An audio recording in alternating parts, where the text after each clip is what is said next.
Good morning everyone. सो आज हम लोग बात करेंगे नीट एग्ज़ाम के बारे में। ठीक है, यहाँ पर ही हम लोग कुछ इम्पॉर्टेंट पॉइंट्स कवर करेंगे जो बहुत सारे बच्चों को डाउट्स रहता है। ठीक है, जो बहुत सारे बच्चे मुझसे क्वेश्चंस करते रहते हैं, तो आज हम लोग उस क्वेश्चंस का एक एक करके आंसर देंगे। सबसे पहले क्वेश्चंस बच्चों का ये रहता है कि मैम ये जो एग्ज़ाम है इसमें क्या क्या सब्जेक्ट्स आते हैं। तो एक एक करके मैं बात को बता देती हूँ। ठीक है, कि इसमें आपका physics, okay, chemistry and biology, ये तीनों आपका सब्जेक्ट होता है। ठीक है, और इस पे क्वेश्चन आता है कि इसमें कितने मार्क्स का ये पेपर होता है। तो आपका 720 मार्क्स का ये टोटल पेपर होता है। ठीक है, जिसमें से 360 मार्क्स जो है वो आपका बायोलॉजी का रहता है और 180 मार्क्स आपका फिज़िक्स का रहता है और 180 मार्क्स आपका केमिस्ट्री में रहता है। ठीक है, अब बहुत बच्चे का ये बात होता है कि मैम इसमें कौन सा बुक पढ़ते हैं, क्या इसका सिलेबस होता है नीट एग्ज़ाम का। तो क्लास 11th और क्लास 12th का जो टोटल सिलेबस है वही इसका सिलेबस होता है, जो एनसीईआरटी बुक है। अच्छा, उसके बाद बात आती है कि इसके लिए कौन सा बुक पढ़ना चाहिए। ओके, तो इसके लिए हम लोगों को एनसीईआरटी बुक प्रेफर करना चाहिए क्लास 11th और क्लास 12th का। ये मेरे पास यहाँ पर ही बायोलॉजी का क्लास 12th का बुक है। ठीक है, क्लास 12th का मेरे पास ये बुक है जिसका पहला चैप्टर नंबर है रिप्रोडक्शन इन ऑर्गेनिज्म। तो एज़ मेरा सब्जेक्ट बायो है तो मैं बायो से स्टार्ट करती हूँ आज। ठीक है, मैं यहाँ पर ही आप लोग को लिटिल बेसिक नॉलेज देते चलूँगी कि किस तरह से चैप्टर को स्टडी करना है। एक्चुअली एक गाइड समझिए, एक हेल्प समझिए। ठीक है, कि किस तरह से आपको अगर कोई बच्चे तैयारी करना स्टार्ट कर रहे हैं तो किस तरह से तैयारी स्टार्ट करना है, वो सभी गाइडेंस के लिए मैं ये छोटा सा वीडियो बना रही हूँ। देखिए, सबसे पहले कि हमको पढ़ना क्या है, हमको एनसीईआरटी पढ़ना है। ये देख रहे हैं बुक को किस तरह से मैंने हाइलाइट्स करके स्टडी किया हुआ है, नोट्स, इंपॉर्टेंट पॉइंट्स को हाईलाइट किया है आप लोगों के लिए। तो आइए आज हम लोग शुरू करते हैं। ठीक है, शुरुआत करते हैं। और ये आप लोग के सपोर्ट के ऊपर होता है कि कितना मोटिवेटेड हम लोग टीचर्स लोग हों, तो यूट्यूब पे उतना ज़्यादा हम लोग वीडियोस अपलोड करते रहते हैं। ओके, सो खैर वो अलग सी बात है। आइए स्टार्ट करते हैं, एक नई शुरुआत करते हैं जहाँ पर ही हम लोग नीट एग्ज़ाम से रिलेटेड कुछ इम्पॉर्टेंट पॉइंट्स को डिस्कस करते हैं। ठीक है, ये स्टार्ट करते हैं। पहले से भी बहुत सारे वीडियोस इस चैनल पे ऑलरेडी अवेलेबल हैं। ठीक है, और अभी हम लोग स्टार्ट करते हैं एक फ्रेश। देखिए, यहाँ हम लोग चैप्टर 1 से स्टार्ट कर रहे हैं। हमारा चैप्टर 1 क्या है, that is reproduction in organism. देखिए, इस में मैं आपको बुक से समझाते चलूँगी। ठीक है, जिस भी बच्चे के पास एनसीईआरटी क्लास 12th का बुक है वो अपना बुक को यहाँ पर ही ओपन करके रख सकते हैं। सबसे पहले देखिए, यहाँ पर ही एक लाइन मेंशन है, each and every organism can leave only a certain period of time. तो बात सही है, हर जीव जंतु जो भी है, जितने भी है, वो एक निर्धारित समय के लिए रहते हैं दुनिया पे और उसके बाद वो डेथ फेस करते हैं। The period from birth to the natural death of an organism represent its life span. जो एक पीरियड होता है, जो एक समय होता है किसी का भी, बर्थ से लेके, जन्म से लेके उसका नेचुरल डेथ तक का जो पीरियड होता है, जो समय होता है, जो समय रचना होता है, उसको हम लोग लाइफ स्पैन बोलते हैं। ठीक है, life span of a few organism are given in figure 1.1। 1.1 में कुछ फिगर्स में आपको लाइफ स्पैन भी यहाँ पर ही दिखाया गया। Several other organism are drawn for which you should find out their life span and write their species provided. और भी कुछ ऑर्गेनिज्म के नाम दिए हुए हैं, वहाँ पर ही लाइफ स्पैन लिख सकते हैं हम लोग। Examine the life span of organism represents in the figure 1.1। Isn't it both interesting and intriguing to note that it may be as short. This point is not काम का पॉइंट नहीं है, जो काम का पॉइंट हम लोग वो डिस्कस करते हैं। Life span of organism are not necessarily correlated with their size. देखिए, यहाँ इंपॉर्टेंट पॉइंट मैंने मार्क आउट किया है, सो मैं वही पॉइंट्स बताती हूँ। सबसे पहला पॉइंट यहाँ पर ही क्या है कि लाइफ स्पैन क्या है, तो the period from birth to the natural death of an organism represent its life span. दूसरा पॉइंट, लाइफ स्पैन जो ऑर्गेनिज्म का है ये नेसेसरी नहीं है, ज़रूरी नहीं है कि उसके साइज़ के हिसाब से हो। मतलब कि जो छोटा सा जीव है ज़रूरी नहीं है उसका लाइफ स्पैन भी छोटा हो। लाइफ स्पैन मतलब कितने दिन वो जिएगा। ठीक है, और जो बड़ा हो तो ऐसा नहीं है कि उसका बहुत ज़्यादा उसका लाइफ स्पैन हो। The sizes of crows and parrots, जैसे कि हम लोग देखते हैं कि क्रो, ठीक है, कौवा, और पैरोट, तोता, ये दोनों का साइज आपको देखने में सिमिलर लगता है। ठीक है, इसलिए लिखता है are not very different yet their life span show a wide difference. लेकिन इनके लाइफ स्पैन में आपको एक अच्छा खासा वाइड डिफरेंस देखने को मिलेगा।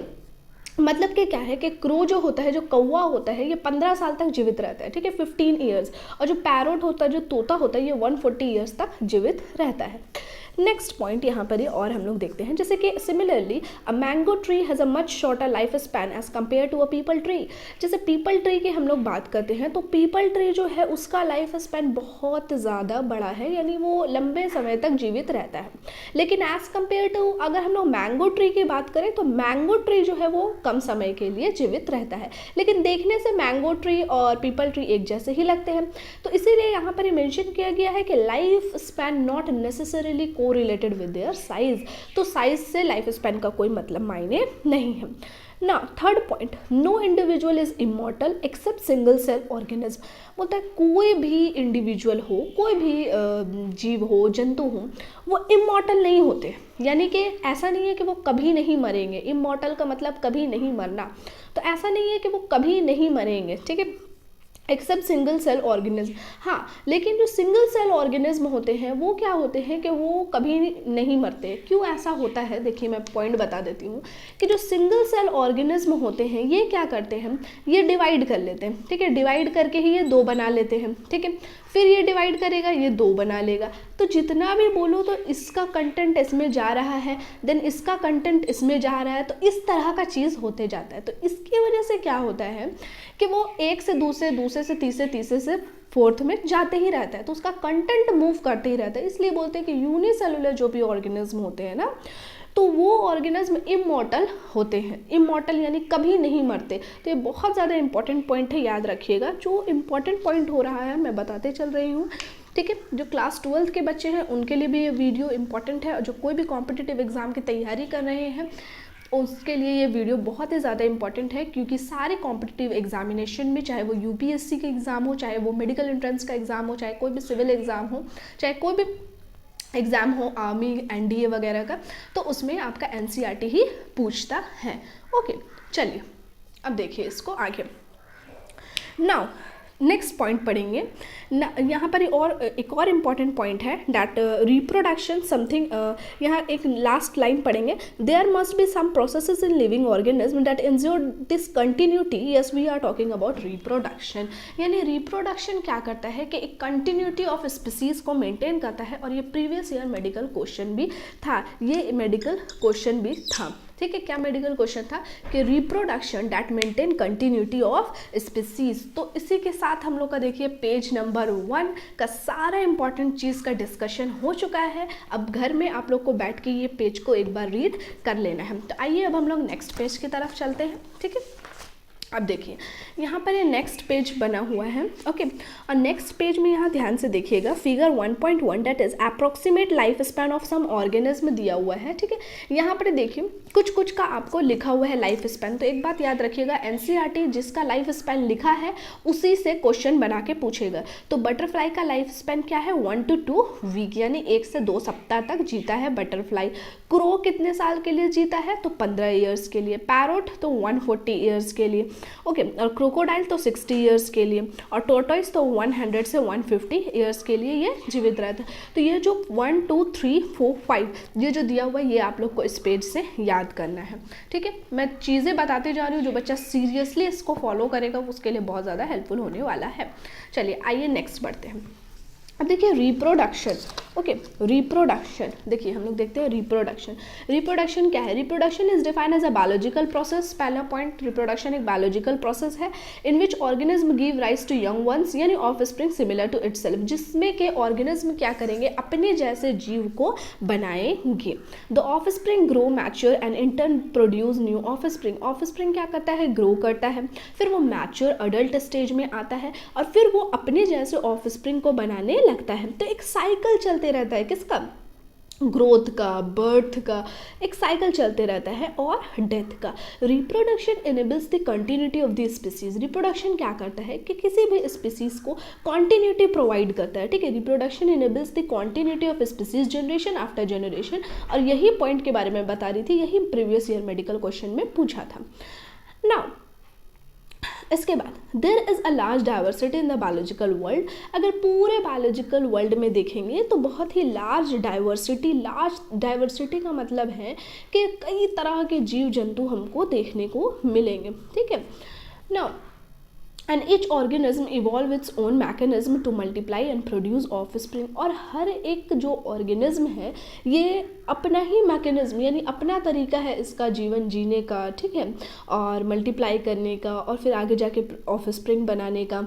Next, the organism habitat, organism का हैबिटेट यानी वो किस जगह पे रह रहा है, वो ज़मीन पे रह रहा है, पानी पे रह रहा है, किस जगह पे रह रहा है, उसका इंटरनल फिजियोलॉजी यानी उसका अंदर का बनावट किस तरह से है, और उसका सेवरल अदर फैक्टर, और भी कई सारे फैक्टर्स कि वो टेम्परेचर से इफेक्ट होता है कि नहीं, पीएच से इफेक्ट होता है कि नहीं, ये सभी कुछ रिस्पॉन्सिबल है कि किस तरह से वो रिप्रोड्यूस करेगा। क्योंकि रिप्रोडक्शन का भी बहुत सारा तरीका है, जैसे कि वेजिटेटिव रिप्रोडक्शन, असेक्सुअल रिप्रोडक्शन और सेक्सुअल रिप्रोडक्शन। तो इसलिए यहाँ पर ही दिया हुआ है और ये पॉइंट से आज तक क्वेश्चन नहीं बना है, सो यहाँ से क्वेश्चन बनने का प्रोबेबिलिटी ज़्यादा है, इसको मार्क कर लीजिएगा। The organism habitat, its internal physiology and several other factors are collectively responsible for how it reproduces. Next, when offspring is produced by a single parent, जब भी कोई ऑफस्प्रिंग एक सिंगल पैरेंट से प्रोड्यूस होता है, यानी कि हमेशा पेरेंट्स दो होते हैं, एक मदर होता है, एक फादर होता है, एक मेल होता है और एक फीमेल होता है किसी भी में, ठीक है। तो यहाँ पर ये क्या है कि जब पेरेंट एक रहेंगे, ठीक है, पेरेंट एक रहेंगे only when offspring is produced by a single parent और विद और without the involvement of gamete formation. और गैमेट का फॉर्मेशन यानी गैमेट बन भी सकता है और गैमेट नहीं भी बन सकता है, तो उसमें क्या होगा, असेक्सुअल रिप्रोडक्शन। तो असेक्सुअल रिप्रोडक्शन में आप लोग दो बात याद रखिएगा, पहली चीज़ कि इसमें सिंगल पेरेंट होगा और दूसरी बात कि इसमें गैमेट का फॉर्मेशन हो भी सकता है और नहीं भी हो सकता है। दूसरा, when two parent of opposite sex, दो पेरेंट्स हो लेकिन दोनों का सेक्स अपोजिट हो, यानी कि एक मेल हो तो दूसरा फीमेल हो, participate in the reproductive process, जब वो रिप्रोडक्टिव प्रोसेस में पार्टिसिपेट करेंगे और उनके अंदर fusion of male and female gamete होगा, यानी मेल और फीमेल गैमेट का फ्यूज होगा, यानी मेल और फीमेल गैमेट जो है वो आपस में मिल जाएंगे, फ्यूजन मतलब मिल जाएंगे, तो इसको हम लोग बोलते हैं सेक्सुअल रिप्रोडक्शन। तो इसको हम लोग क्या बोलेंगे, इसको हम लोग बोलेंगे सेक्सुअल रिप्रोडक्शन। तो ये सारी बात आप लोग याद रखिएगा, ठीक है। तो पेज नंबर 1 हम लोग कंप्लीट किए, 2 कंप्लीट किए और पेज नंबर 3 का भी हम लोग हाफ एंड पार्ट कंप्लीट कर चुके हैं। तो प्रोबेबिलिटी है कि जितना मुझसे हो पाएगा, जितना भी टाइम निकल पाएगा, तो हम लोग एनसीईआरटी को इसी तरह डिस्कस करेंगे जो आप लोग के नीट एग्जाम में और क्लास 12th के एग्जाम में और कोई भी कॉम्पिटिटिव एग्जाम में जिसमें एनसीईआरटी से क्वेश्चन आते हैं उसके लिए वीडियो बहुत ज़्यादा हेल्पफुल होगा। और जो भी बच्चे इस तरह के मुझसे पर्सनल ट्यूशन्स लेना चाहते हैं, क्लास 11th के, क्लास 12th के और नीट एग्ज़ाम के, बीएससी के, चाहे आपका बॉटनी ऑनर्स हो, जूलॉजी ऑनर्स हो, ठीक है, या सबसी पेपर हो, तो आप लोग मुझसे कांटेक्ट कर सकते हैं, ठीक है। और ज़्यादा से ज़्यादा वीडियो को शेयर कीजिए ताकि हम लोगों को भी मोटिवेशन मिलता रहे और आप लोग के लिए वीडियोस बनाते रहें। Okay, thank you.